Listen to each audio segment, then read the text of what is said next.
네, 다음 예제는 지금보다는 약간 더 쉬우니까 조금 편안하게 이런 기능이 있구나 하면서 와주시면 될 것 같습니다. 그래서 세 번째 예제, FAQ 기반 이커머스 고객 응대 챗봇을 만들어 보겠습니다. 네, 뒷방으로 돌아왔고 아까 그 두 번째 예제 화면인데요. 여기서 지식 버튼 눌러줄게요. 네, 지식 탭에 오면은 이렇게 생겼고요. 여기에서 지식 생성을 눌러주겠습니다. 여기서는 파일을 업로드하거나 뭐 노션 동기화, 웹사이트 동기화 이런 게 있는데 저희는 파일을 이용한 방법을 사용할 거예요. 그래서 실제 이커머스를 사용할 때 FAQ라는 항목이 당연히 있겠죠. 사용자가 자주 묻는 질문에 대한 내용인데 이거를 제가 예시로 텍스트 파일을 만들어 놨거든요. 그래서 그 파일을 사용을 하겠습니다. 뭐 사실 엄청난 내용이 있는 게 아니라 그냥 영업시간이 언제다, 전화번호는 뭐다 이런 것을 QA 형태로 짜놓은 어떤 파일은 상관없어요. 지금 보시면 되게 다양한 자료형을 제공을 하죠. 뭐 독스 파일이든 PDF든 HTML이든 뭐 마크다운이든 텍스트든 다 상관이 없습니다. 그래서 저는 예제로 사용할 텍스트 파일을 제가 임의로 만들어서 사용을 해보겠습니다.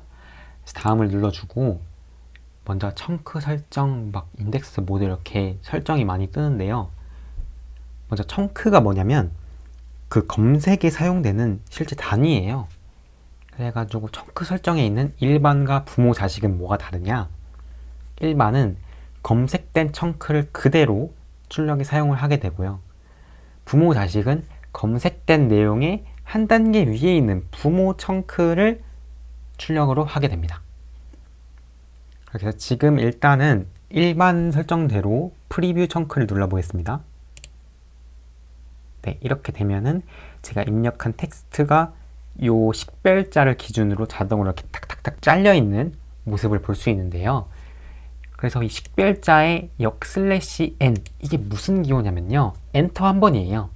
그래서 지금 나와 있는 건 엔터 두 번을 기준으로 청크를 쪼개겠다라는 거거든요. 근데 만약에 여기서 부모 자식 모드를 사용하게 된다면 여기서 프리뷰를 한번 눌러주겠습니다. 네, 이렇게 아까 한 개로 묶여있던 얘네들이 자식 청크대로 쪼개져 있는 모습을 볼 수 있죠. 그래서 검색을 할 때 보다 정확하게 찾아서 들어갈 수도 있고 그거에 대한 상위를 또 출력으로 하기 때문에 그 제한된 정보보다 좀 더 넓은 범위에 있는 정보를 확인할 수 있다는 장점이 있고요. 네, 그래서 이 부모 자식 모드를 사용하면 밑에 나와 있는 인덱스 모드가 고품질로 설정이 돼요. 반면 일반을 선택하게 되면은 둘 중에 하나를 선택할 수 있거든요. 근데 인덱스 모드 같은 경우는 뭐가 다르냐? 고품질을 하게 되면요. 보다 정확한 정확성을 위해서 임베딩 모델이라는 걸 사용을 해요. 임베딩 모델이란 저희가 지금 넣은 이 텍스트들의 의미를 기반으로 숫자를 부여해서 저희가 완전 다른 형태로 텍스트를 입력해도 검색이 가능하게, 의미적 유사성으로 검색이 가능하게 만들어주는 그런 거고요. 경제적을 사용하게 되면은 단순 키워드 기반 매칭을 사용하게 될 거예요. 그래서 약간 뉘앙스가 다른 말, 그런 것들에 잘 대처를 하지 못할 가능성이 있으니까 참고해서 설정을 해주시면 될 것 같습니다. 그래서 저희는 일단은 부모 자식 모드에서 고품질 할 거고요. 임베딩 아까 말했죠. 그 모델도 선택이 가능한데 오픈AI에서 제공을 하거든요. 그래서 원하는 거 선택해 주시면 될 것 같은데요. 네, 라지가 성능 가장 좋지만 그 API의 사용량이나 가격이 걱정되시면 스몰 사용하셔도 됩니다. 다음으로 검색 설정인데요. 벡터 검색, 전체 텍스트 검색, 하이브리드 검색이 있어요.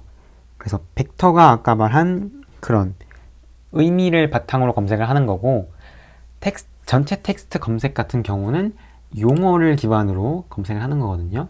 그리고 하이브리드를 선택을 하게 되면요. 이 키워드 기반과 의미론 기반을 둘 중에 비중을 줘서 하이브리드로 사용할 수 있습니다. 그래서 가중 점수는 얘랑 얘를 어떤 비율로 섞을 것이냐. 제랭크는 이 출력 결과가 애매할 경우에 그걸 다시 모델로 랭킹을 매겨서 순위를 부여하는 건데요. 아쉽게도 오픈 AI에서는 이 제랭크 모델을 제공하고 있지 않아요. 그래서 다른 모델 제공자를 사용할 경우에 사용할 수 있습니다. 일단 저희는 가중 점수로 갈 거고요. 밑에 있는 옵션 같은 경우는 상위 몇 개의 결과를 출력할 거냐, 그리고 점수 임기값을 키게 되면은 특정 유사도 이상의 결과만 출력을 하게 됩니다. 일단 저희는 기본값 그대로 사용할 거고요. 저장하고 처리 버튼을 눌러줄게요. 네, 이렇게 되면은 요 텍스트가 임베딩 처리가 된다고 나와 있죠. 여기 아까 말씀드렸다시피 숫자화 시켜서 나중에 의미적 유사성을 기반으로 검색을 할 수 있게 해주는 처리를 하고 있다라고 보시면 되거든요. 그래서 기다려 주겠습니다. 네, 임베딩이 완료됐으니까 다시 스튜디오로 넘어가겠습니다. 네, 이번에는 빈 상태로 시작, 채팅 플로우, 예제 3으로 지어줄게요.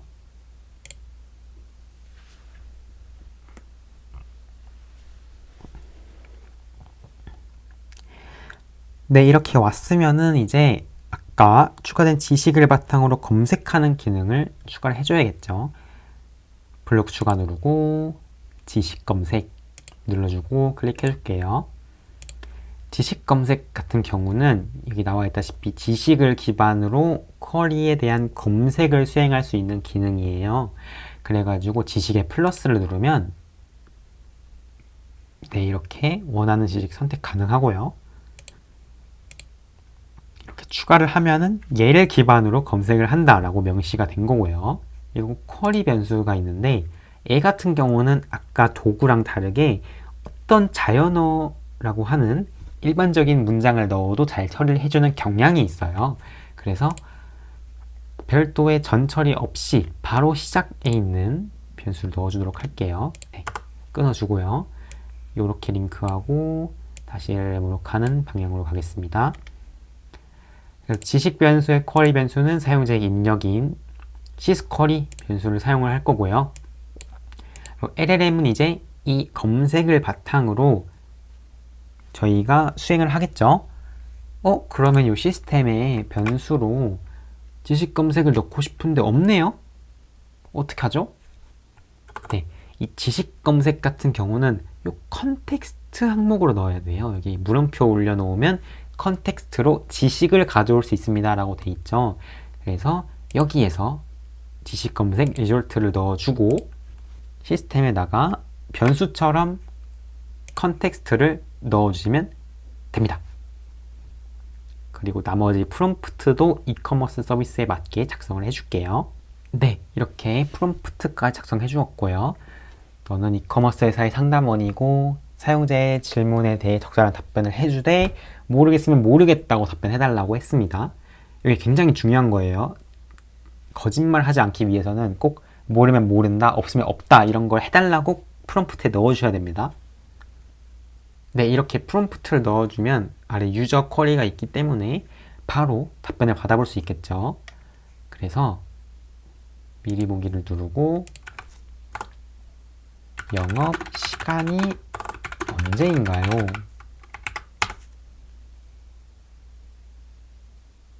라고 질문을 해주면 지식 검색이 이루어지고 그 다음에 LLM으로 넣어가서 이렇게 상담 일정에 대해서 나오게 되죠.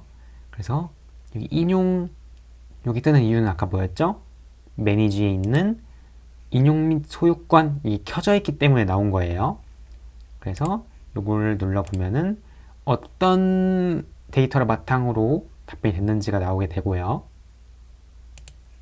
그 다음에 워크플로우 과정을 눌러서 지식 검색을 살펴보면은 어떤 지식들이 검색됐는지에 대한 결과가 나오게 됩니다. 그래서 동영 시간에 검색해요. 이런 결과가 나왔다고 나와 있죠. 네, 이렇게 해서 기본적인 건 만들었는데 얘도 조금 비효율적인 측면이 있죠. 예를 들어서 여기다가 안녕하세요 라고 했을 때 이렇게 굳이 필요하지 않은데 지식 검색이 들어가잖아요. 요걸 좀 줄이고 싶으면 아까 했던 대로 지문 분류기를 해서 사용할 수 있겠죠. 네, 이렇게 해서 조금 더 정리를 해봤거든요. 질문 분류기를 달아서 LLM 2개를 사용해서 지금 변수 집계자를 사용해서 답변을 내는 그런 플로우로 완성을 했고요. 제가 하나 말씀 못 드린 게 있는데 이 블럭들 눌러서 네, 이름을 바꿀 수 있습니다. 그래가지고 여기에 일반 대화 LLM, 여기는 이커머스 LLM, 이렇게 좀 더 이해하기 쉽게 이름을 붙일 수도 있고요. 네, 그래서 마지막으로 테스트를 해보겠습니다. 여기에 안녕이라고 써볼게요.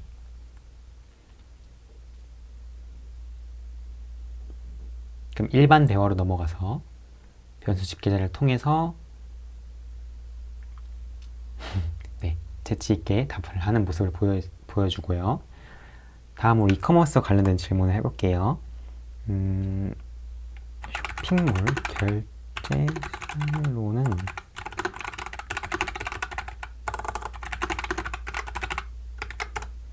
네, 이렇게 결제 수단에 대한 문의가 들어오면 이커머스 관련 문의로 넘어가고 LLM을 통해서 그 지식을 기반으로 답변을 생성한 다음에 변수 집계자를 거쳐서 이렇게 FAQ에 나와 있는 대로 답변을 하는 것을 볼 수 있습니다. 이렇게 완성된 챗봇, 저희만 쓰긴 아깝잖아요. 발행 버튼 눌러주면은 앱 실행 말고 사이트에 삽입이라는 게 있어요. 이걸 눌러주게 되면 이렇게 인베드라는 게 뜨거든요. 요거는 만약에 이커머스의 실제 사이트를 운영 중이시거나 아니면 뭔가 사이트가 있으신 분들은 이 링크 그대로 복사해서 소스 코드를 그대로 복사해서 사용하시면 챗봇 그대로 삽입해서 사용자들이 직접 사용할 수 있게 할 수 있습니다.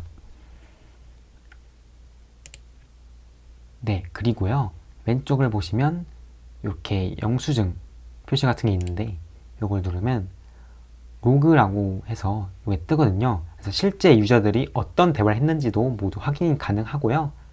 그 다음에 모니터링이라고 네 번째에 있는 요 계기판 같은 걸 누르게 되면은 얼마나 많이 썼는지, 토큰 몇 개 썼는지, 메시지 몇 개 갔는지까지 확인할 수 있으니까 실제 서비스를 운영하는데 좀 더 도움이 되겠죠.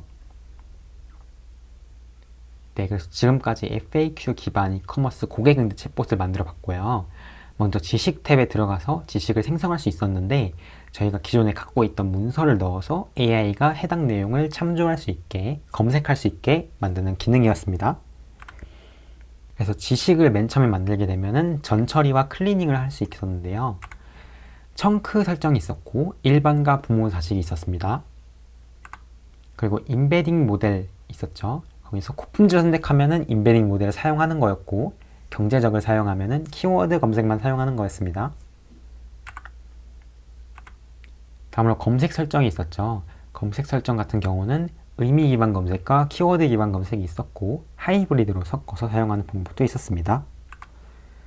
그리고 제랭크 모델은 모델을 사용해서 다시 순위를 부여하는 기능이었고요. 상위 K, 점수 인계값이라는 속성도 있었죠. 얘네는 얼마 요사도 이상의 결과만 보일 것이며 최대 몇 개까지 사용할 거냐를 나타내는 값들입니다.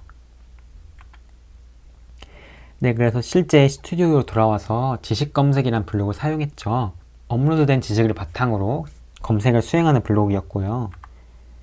네, 이렇게 발행 버튼을 눌러서 사이트에 삽입을 누르면 실제 사이트에 넣을 수 있는 소스 코드를 만들어주는 기능도 있었습니다.